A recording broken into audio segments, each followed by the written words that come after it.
বাংলাদেশের ইতিহাসে যতগুলা গাদ্দার প্রজন্মের পর প্রজন্ম সৃষ্টি হয়েছে তাদের মধ্যে অন্যতম কণ্ঠশিল্পী শায়ান এবং অভিনেত্রী বাঁধনাপ্পি, তাকে আমি বাঁধনাপ্পি বলে ডাকি।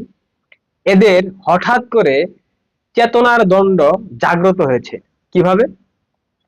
এই জুলাই আগস্টের অভ্যুত্থানে এরা এমন কিছু নাই যেটা করে নাই। সরকার বিরোধী, দেশ বিরোধী, সরকার বিরোধী সকল ধরনের প্রপাগান্ডা ছাড়াই ছিল।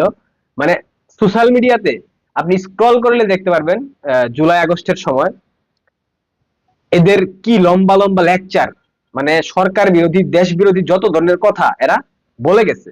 এখন হয়তোবা ডলারের সাপ্লাই বন্ধ হয়ে গেছে, ইউএসএআইডি তো বন্ধ, ডলারের সাপ্লাই নাই, পাকিস্তান এম্বাসিও যথেষ্ট একটা বাজে পরিস্থিতির মধ্য দিয়ে যাচ্ছে, পাকিস্তানে হামলা হয়েছে, তাদের অর্থনৈতিক সংকটের মধ্য দিয়ে যাচ্ছে। এদিকে শুনতেছি করিডোর নিয়ে নাকি সেনাবাহিনীর কঠোর অবস্থানের কারণে মার্কিন ডিপ স্টেটের যে এজেন্ডা ছিল সেটা নাকি ধূলিসাৎ হওয়ার পথে। ডক্টর ইউনূস জাপান গেছে, আদৌ ফিরবে কিনা জানা নাই।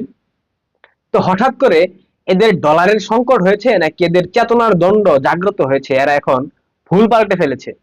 এই কণ্ঠশিল্পী শায়ান জুলাই আগস্টে হয় বিএনপি নয় রাজাকার, এইগুলি আর কাজ করবে না ভাই।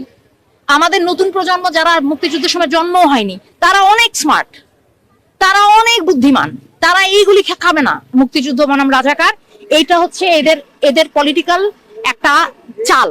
এটা দিয়ে এরা সব সময় মানুষকে ভাগ করে রাখে, এটা দিয়ে এরা চুপ করায় রাখে। এই এই খেলাই তারা খেলে যাচ্ছে মাসের পর মাস, বছরের পর বছর, যুগের পর যুগ।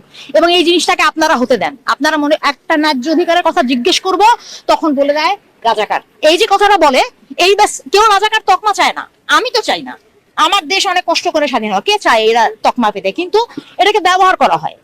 এই ব্যবহারের হাতটাকে এবার এই ছাত্ররা মুছড়ে দেওয়ার চেষ্টা করলো, এবং আমার মনে হয় বাংলাদেশের মানুষেরও এটা মুছড়ে দেওয়া উচিত। তারা মনে, এটা হতে পারে না যে স্বাধীনতা যুদ্ধ ৭১-এই শেষ। চুতমারানি, তুমি এতদিন কোথায় ছিলা? এখন তোমার চেতনার দ্বন্দ্ব কেন জাগ্রত হয়ে গেছে? হ্যাঁ, আওয়ামী লীগ রাজাকার মুক্তিযুদ্ধ নিয়ে ব্যবসা করে, বিজনেস করে, পলিটিক্স করে। হ্যাঁ, আওয়ামী লীগ মুক্তিযুদ্ধের একক ভাবে অংশীদার না, এখানে অনেকে অংশীদার আছে। ৭১-এর মুক্তিযুদ্ধ শেষ হয়নি, ২৪-এর মাধ্যমে সেটা শেষ হয়েছে।